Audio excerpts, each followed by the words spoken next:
அண்ணன் எடப்பாடியாரை அழைக்க கூட தகுதி இல்லாத சில ஜென்மங்கள் இன்றைக்கு கேட்டுக் கொண்டிருக்கிறார்கள். ஏன் முட்டா பயனுள்ளா உங்க அறிவிலி அறிவு பேயில போவோம் மூஞ்சி மோரையும். அண்ணன் எடப்பாடியார் அவர்கள் சாதாரண விவசாய குடும்பத்திலே பிறந்து வளர்ந்தவர். எடப்பாடி பழனிசாமி ஜப்பான்ல இருந்தா இறங்கி வந்தார். இதுவரை கூடை கும்பிடு போட்டு குடிந்து கும்பிடு போட்டு குடிந்து காலை தொட்டு அண்ணன் தினகரனை குடிந்து கூப்பிட்டு பதவியை பெற்றுவிட்டு நீ பேசலாமா?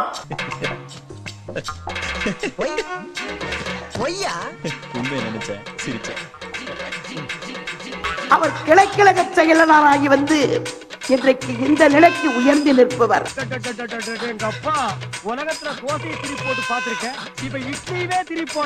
அண்ணன் எடப்பாடியாரிடம் அம்மாவை பாருங்கள்.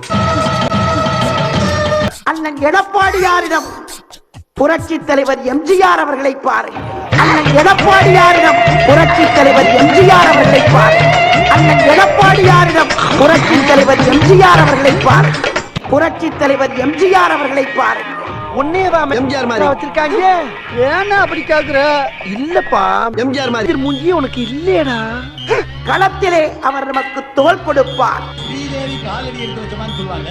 அது இதுதாமா. என்ன எருமையில எதுக்கு வரா? அந்த புழுங்கனா இப்ப போல இருக்க. டேய், நீ காலடி எடுத்து கால புடுங்கடா. நம்முடைய வெற்றி தொட்டுவிடும் தூரத்திலே தான் இருக்கிறது. அது எத்தனை கிலோமீட்டருக்கு அங்கிட்டு கிடக்கும்? கடுமையாக உழைப்போம். அண்ணன் எடப்பாடியாரை மக்கள் விரும்பியபடி முதலமைச்சராக ஆக்கி காட்டுவோம் என்று.